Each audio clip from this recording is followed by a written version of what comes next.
अडचण देवी गोंधळा लोकलोंबर आपण आग्रा सेवाच्या गोंधळा अडचण देवीला मध्ये बस जैताली साहेबात बौद्धा करणार जैताली साहेबात बौद्धा करणार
SV બામરોલિયા, મામલતદાર નડિયાદ શહેર. સર, શું કહેશો ખાસ કરીને જે રીતે 4 કલાકમાં 6 ઇંચ જેટલો વરસાદ નડિયાદમાં વરસી ચૂક્યો છે, શું કહેશો કેવી અત્યારે પરિસ્થિતિ છે નડિયાદમાં અને અત્યારે પ્રશાસન દ્વારા શું કામગીરી કરવામાં આવી રહી છે?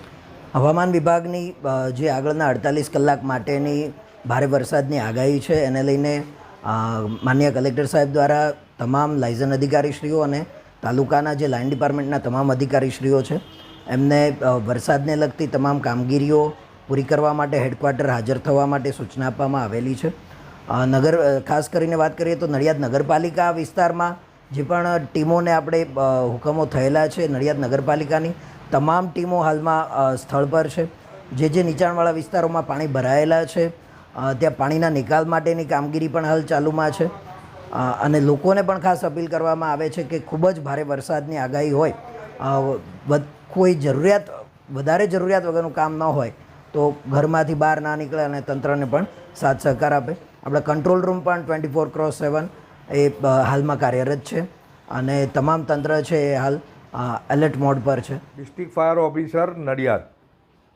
સવારે 4 વાગ્યાથી લઈને અવિરત વરસાદ નડિયાદ શહેરમાં જે પડી રહ્યો છે એને કારણે લગભગ 7 ઇંચ જેવો વરસાદ થયો છે. હાલ એને કારણે નીચાણવાળા જે વિસ્તારો છે એમાં નડિયાદ શહેરમાં પાણી ભરાયેલા છે, પણ પાણીનો પણ સતત નિકાલ થઈ રહ્યો છે. કારણ કે નડિયાદ નગરપાલિકા દ્વારા સ્ટ્રોંગ વોટર ડ્રેનના ચોક્કસપણે ખૂબ જ સારી રીતે સફાઈ કરવામાં આવેલી. તેને આધારે આપ જોઈ શકો છો કે ખૂબ જ ઝડપથી પાણીનો નિકાલ પણ થઈ રહ્યો છે. તેમ છતાં પણ નડિયાદ ફાયર બ્રિગેડના તમામ કર્મચારીઓને રજા રદ કરી અને એલર્ટ મોડ પર રાખવામાં આવેલા છે. અને નડિયાદ ફાયર બ્રિગેડની એક ટીમ સતત નીચાણવાળા વિસ્તારોમાં ગસ્ત લગાવી રહી છે કે કોઈ પણ પબ્લિકને તકલીફ ના પડે. સાહેબ, કોઈ પણને રેસ્ક્યુ કરવા માટે શું તૈયારીઓ છે? કોઈ વ્યક્તિઓ ફસાયેલા માટે નડિયાદ અમારા જે સ્ટેટ ફાયર તરફથી અમને જે ગુજરાત સરકાર તરફથી અમને રેસ્ક્યુ બોટો આપવામાં આવેલ છે એ પણ અહીંયા હાલ રેડી મોડમાં રાખવામાં આવેલ છે. જો જરૂર પડશે તો અમે બોટ પણ ઉપયોગમાં લઈશું અને કોઈ પણને જો સ્થળાંતર કરવાની પરિસ્થિતિ આવશે તે તાત્કાલિક અમે યુદ્ધના ધોરણે સ્થળાંતર પણ કરી શકીશું. કારણ કે નડિયાદ નગરપાલિકા દ્વારા સ્થળાંતર કરેલ વ્યક્તિઓના માટે શેલ્ટરોમાં, શાળાઓમાં તૈયારી રાખવામાં આવેલી છે.